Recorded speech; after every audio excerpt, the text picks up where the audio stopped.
I am currently divorced from my ex Thomas of 30 years.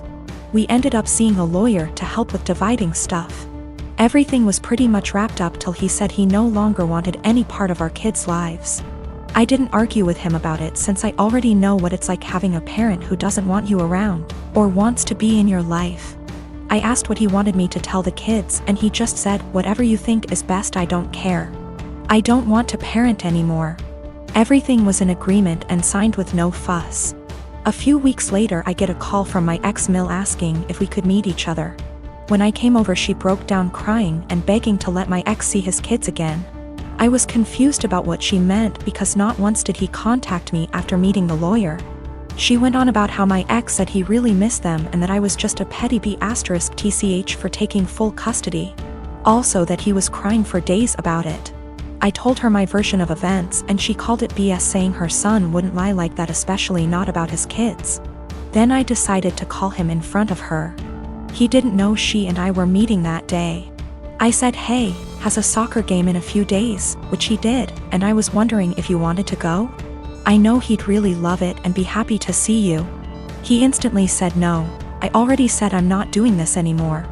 I asked, "Well, how do you think this is going to affect Denise, his mom?"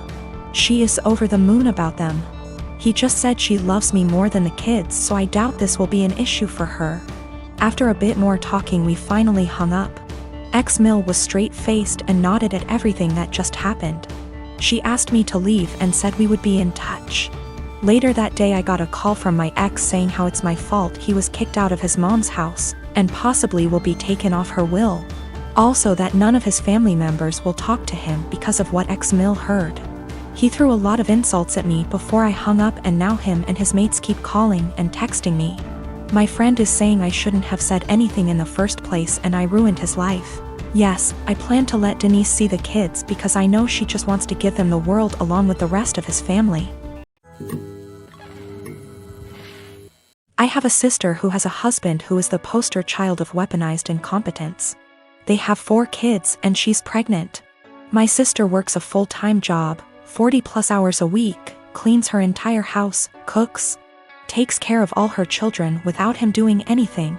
It is seriously mind-blowing that she wakes up at like 4 a.m., cooks breakfast, does chores, gets all of her kids ready for school, takes them all to school and daycare, and all he does is stay home and work. And when his kids get home, after my sister picks them up, of course, he will play with them for a little and play video games until he falls asleep.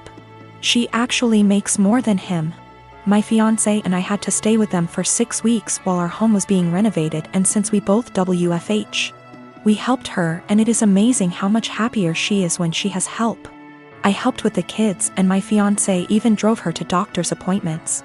Her husband literally only acknowledges he is a parent when his family is around, then he is a God-fearing, hard-working father of 5.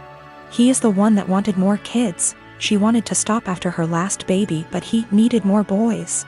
I am seriously concerned not only for her, but her kids as well, because now her oldest is seeing what's happening and trying to help, but my sister is prideful and refuses to let her child do anything. Me and this man have never gotten along. He's been acting like this since their 8-year-old was born. I've tried talking to her about leaving, but she doesn't want her kids to grow up in a broken home. And unfortunately her experience with our parents' divorce was completely different than mine, so she doesn't understand that a divorce would benefit her kids here because she thinks they need their mom and dad together. Cut to this past weekend, her and her husband threw a pre-Thanksgiving potluck where our entire family plus his was there. I stayed with my sister a few days before because I knew he wouldn't help. So we're at dinner all talking, and I mention we are trying for a baby, and my brother-in-law makes an offhanded comment to him about how hard fatherhood is.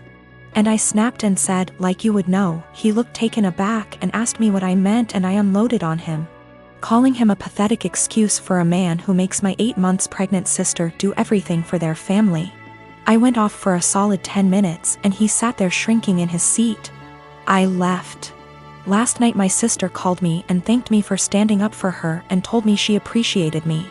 Although today I got a very nasty text from him telling me I'm a terrible person, and because I lied in front of his family, his mom is angry at him and is moving in with them to help her out, and I've made him the laughingstock of his family. He certainly thinks so.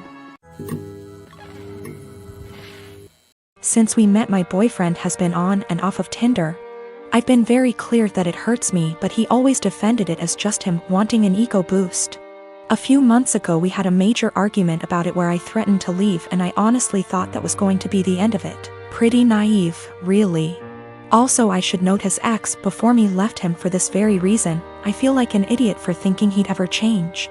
Today I woke up and realized he'd been using my phone and his email was logged in.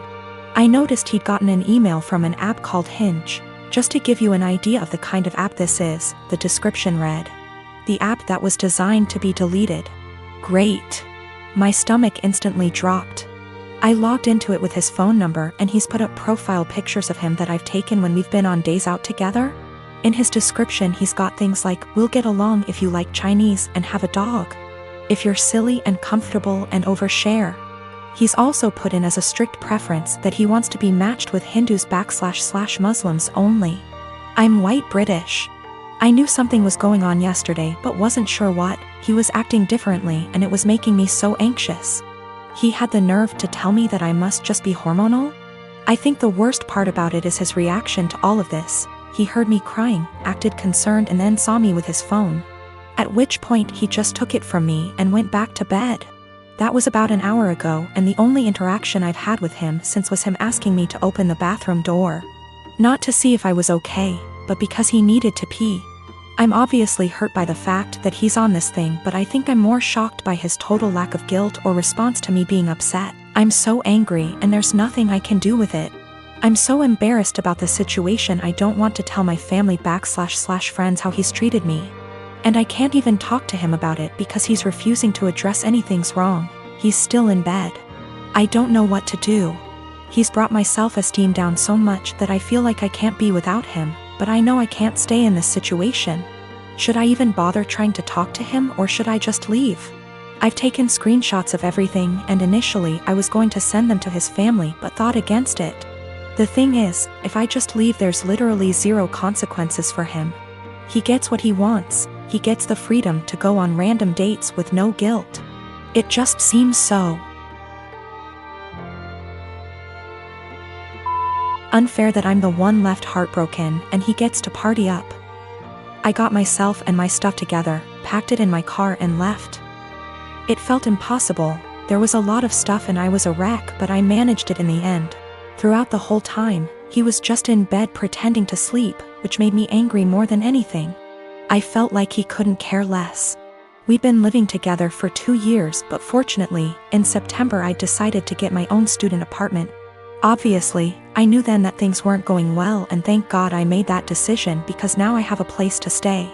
Whilst I was sat on the driveway in my car ready to leave, I got a text from him saying, "I'm not going to insult you by asking you to stay or to come back, but could you please leave the keys to the house?" I had already left them, but that last dig at me made me so mad and hurt. No apology, no goodbye, just leave the keys. I guess that's my closure. I'm sad that this shit show of a relationship has come to an end, angry that it happened the way it did, but funnily enough, I'm relieved.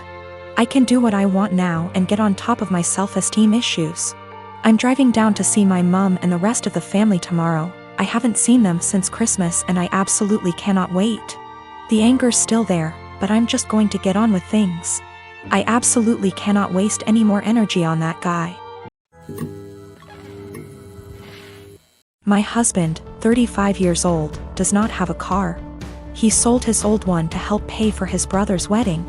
I did not agree on this, but he had this car before we got together, so it's a shared property. Besides that, I have my own car, so that did not affect me till my husband started complaining about having to commute to work and hangout places.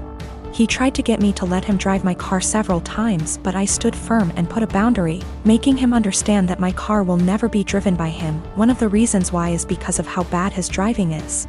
His brother lives out of town. My husband asked if he could drive my car to the wedding, but I refused, but not because I'm not invited. Another story for another day, because like I said, my car is off limits. He threw a fit calling me unreasonable to let him take public transportation because he can barely stand it for 10 minutes, let alone hours. I said it wasn't my problem, which irritated him but made him stop arguing about it. The day that he was supposed to travel out of town, I woke at 10 a.m. and couldn't find my car key. I went outside and couldn't find my car either. I was beyond pissed.